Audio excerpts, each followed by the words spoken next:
What's up everybody, in this video I will be showing you how to connect your Tron wallet with the Rocket Rabbit application. For that, the process is very simple.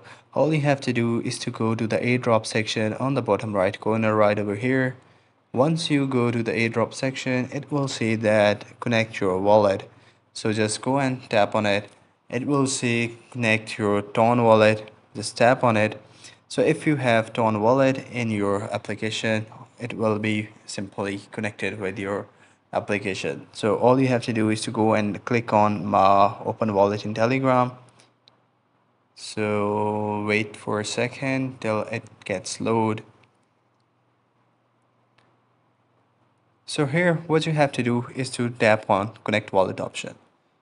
So once you do it, the wallet will be connected with the Rock Rabbit application. I hope you find this video helpful. If you do, please consider subscribing to the channel. Take care. Bye bye.